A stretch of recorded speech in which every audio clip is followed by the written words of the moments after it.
आलं ती पंढरीचे वाटं आणि या वाटेवरती असणारं परित गाव आहे. या परित गावामध्ये डॉक्टर निलेश लंके हे सेवा या ठिकाणी करत आहेत. गेली 19 तारखेपासून आज 22-23 तारखेपर्यंत ही सेवा राहणार आहे.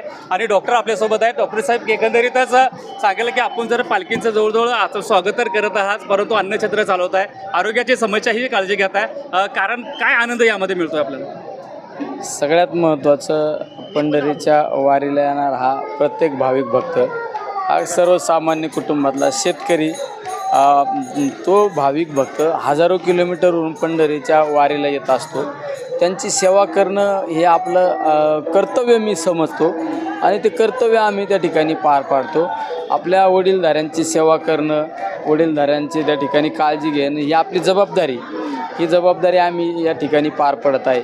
मग आरोग्याच्या सुखसुविधा असो, या ठिकाणी गरम नाश्ता असो, चहा असो, बिस्लरीची बाटली असो, या सगळ्या व्यवस्था आम्ही या ठिकाणी पुरवत असतो. वडापाव जे आहे आपण देत आहात, यासाठी सर्व किती टीम लोकांचे काम करत आहे? आमचे एक 400-500 लोक या ठिकाणी काम करतात पूर्ण वेळ. कारण हे प्रत्येक दिवसाला कमीत कमी लाखभर लोक या रस्त्याने जातात. आणि हे ठिकाण निवडण्यामागे सगळ्यात महत्त्वाचं कारण, तुम्ही धुळ्यावरून जर निघले, धुळे पार गुजरातवरून दिंड्या या रस्त्याने जातात. या रस्त्याने कुठं असा अन्न स्टॉल आहे.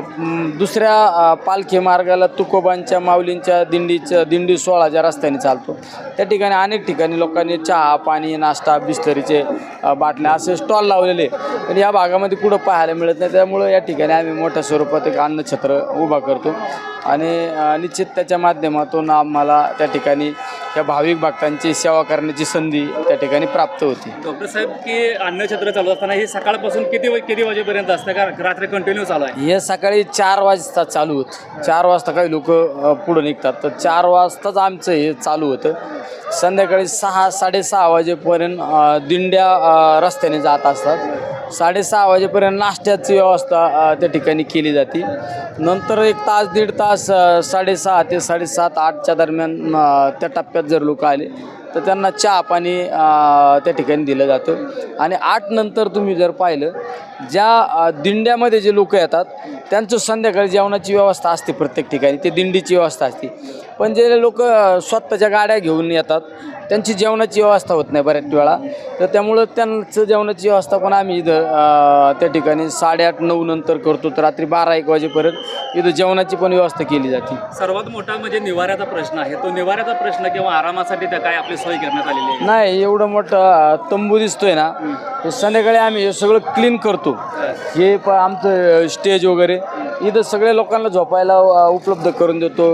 प्लस आमचे स्वयंसेवक पण असतात, कारण आम्हाला रात्रीचं कुठं पाण्याची गाडी आली, कुठं पाव आले, कुठं काय आलं, ते मटेरियल खाली करायसाठी थांबावंच लागतं. जे भाविक भक्त आहेत तुम्हाला विठ्ठल समजतात, विठ्ठलाचं दुसरं रूप बोलू, कारण त्या प्रकारची तुम्ही सेवा करतात अशी पण चर्चा? नाही, लोक काय समजतात यापेक्षा वारीला जाणाऱ्या प्रत्येक भाविक भक्तामध्ये आम्ही पांडुरंग पाहतो, प्रत्येक माता माऊलीमध्ये रुक्माई पाहतो आम्ही.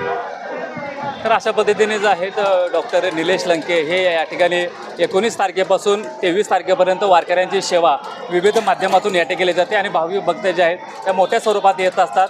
आणि इथं अन्नदान असेल किंवा वडापाव असेल किंवा आरोग्याच्या ज्या गोष्टी असतील ते सर्व डॉक्टर निलेश लंके यांच्या माध्यमातून हे सर्व सुखसुविधा या ठिकाणी दिल्या जातात.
मी कॅमेरामन संजीवनी आरबोळेसह नाता सावंत, MS मराठी न्यूज, मराठी माणसाचा मराठी चॅनल.